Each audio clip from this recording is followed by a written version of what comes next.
you got to be all in 100%. I was like, do you want a man that's not all in, that has a backup plan, a plan B, that's like, if this doesn't work out, I need to make sure I got you don't want that, right? And I said, because one of the women cited that, so many marriages end in divorce. And I was like, a lot of those marriages are marriages where people aren't all in. If she's in like certain positions where she's like developing something that can help a lot of people or certain things like that, then that is really hard to give up. Whereas like if you're just working a job and you want it as a backup plan, that's not a good excuse. A woman is always going to have the identity as a nurturing motherly figure, even if she does not have children. To our core, that is what being feminine is, and that's what being a woman is. But at the same time, as a human being, you need the things that interest you in your life to feel like an individual. I don't know. Like there's some topics that came up that were, I don't know. I saw one from, what's his name this morning? What's his name? The guy from Australia. What's it? I can't think of his name right now. Is his name Zach? No, it's not Zach. Jake Maddock. That's it. Yeah. Check him out on Instagram. He's good. But he did a reel that a lot of people were pissed off at. And he's doing a lot of them lately. But he said that it basically started off with like, screw your career. Like, who gives a flying about your career? And he was telling this woman, like, she's like, I don't think I'm ready to give up my career into like, and the man, it was like, he wanted her to help him with his business, and he would take care of her and start a family and stuff. And so Jake was like, screw your career. And then there's a lot of women in the comments that were like, a woman has to have a backup plan. She can't put like the whole thing. And so, and then I responded. My comment was, I didn't do anything. Oh, you commented? Well, yeah, because I was like, this is good, But I said to a lot of the women that were saying that, I was like, look, you got to be all in 100%. I was like, do you want a man that's not all in, that has a backup plan, a plan B, that's like, if this doesn't work out, I need to make sure I got you don't want that, right? And I said, because one of the women cited that, so many marriages end in divorce. And I was like, a lot of those marriages are marriages where people aren't all in. Right. They have backup plans. Yeah. So it's like, you get like the whole give up your career advice. I think that is good advice to give to women. And a lot of women were like, this is so dangerous advice. And it's like, I mean, I get what he's saying and I get what you're saying. And I agree with you. I have to give the woman's side of it, though. And it's that if a woman enjoys what she does, that's the hard part. Because I'm not saying that she shouldn't focus on being a mom and that she should give up her career, like not give up her career. Right.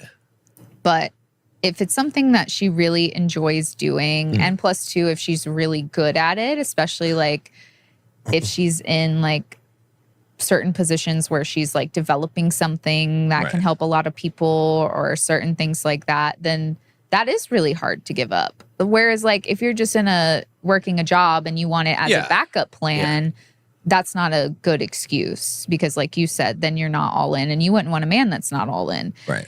But, I feel like as long as in that situation, she's still given the opportunity to pursue the things that she likes to do, then it's not necessarily an issue. Yeah. But if somebody is like, you give up your job, just stay home sort of thing, that, and like you have to let that go. You can't do it part-time. You can't like do it as a hobby or anything like that. Then that is a little bit harder for a woman to swallow, because it'd be weird to say she loses her identity, right? And like, well, a mom, let me finish before you jump down my throat.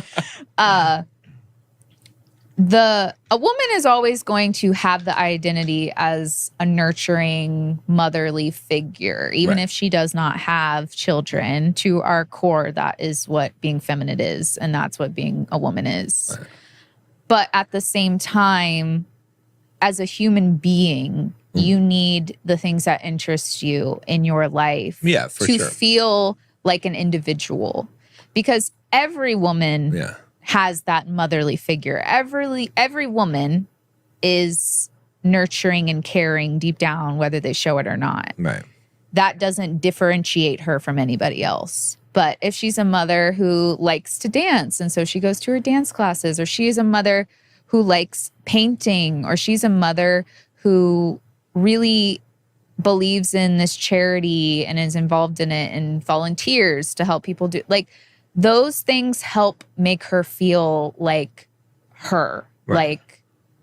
Like in my instance, that is what makes me feel like Nicole rather than just any other woman out in the world. Right. And not every woman is acting in a motherly way or in tune with her feminine side, but it's the hobbies and the things that make her her that are important. And so that's why if she's attached to her career because it's a part of her passion in life, then she needs that in some degree. I'm not saying that she needs to be a full-time person doing that, but she needs to be able to still do those things in her life to keep her feeling like her and to keep her happy. Like, I'm not saying she can't be happy just being a mom, but I don't know any mom who is just a mom and does nothing for themselves and is, of course, like super happy with that. I mean, we're talking hobbies. We're talking, no one should be restricting you and being like, I don't want you to do anything besides stay home, watch the kids, and make sandwiches. That's I would say like even part-time. I don't know, but like if the man's asking you to say, I want you to take care of the household and the children and support me and help me, then I say no. Then not the part-time. No, especially if he's willing to take care of you, and that's, because the thing is you still have the roles, right? And also it's two become one, right? So yeah, there's an identity, but you have a identity as a couple, and I think that's more important than that individual identity. So, but I don't think anyone should restrict you from, obviously doing your hobbies and things that you want to do that, Yeah, I understand what you're saying. But I think it is a little different because you're coming at it from a perspective of you're providing everything so you get the freedom to do whatever you want to do. And I think that I'm not talking part-time where it's like, I don't even know, like a more almost borderline full-time, but every few days going in to do something that they're passionate about and that they're good at and that they're valued for is a necessarily bad thing.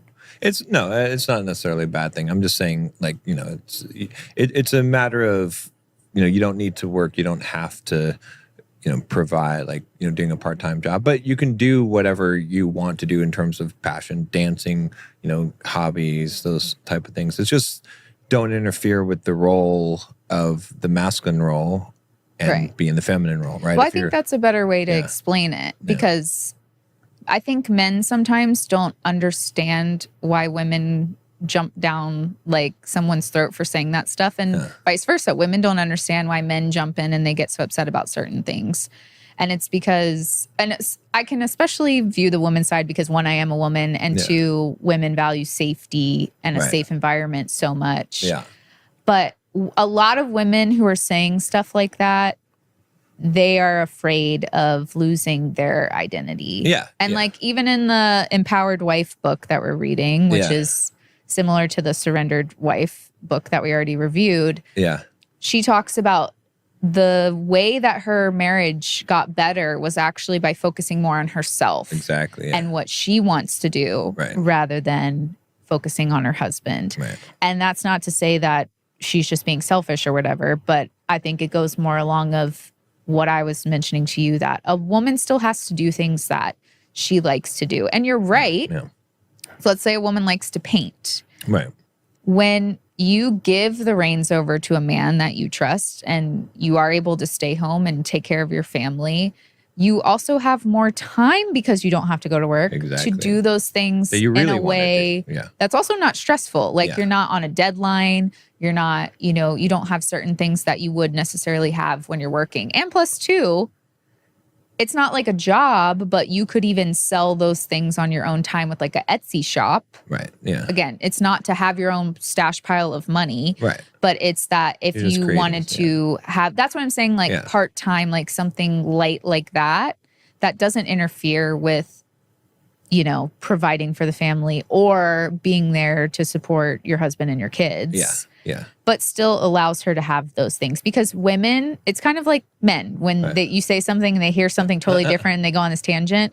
When a man says something like that, she's like, oh, he's saying I can never do anything. I can never leave the house. And all I can do is make sandwiches and spend time with my kid and my husband. And which, like, it's not like she doesn't want to do that. But she hears, okay, I can never do anything ever for myself again.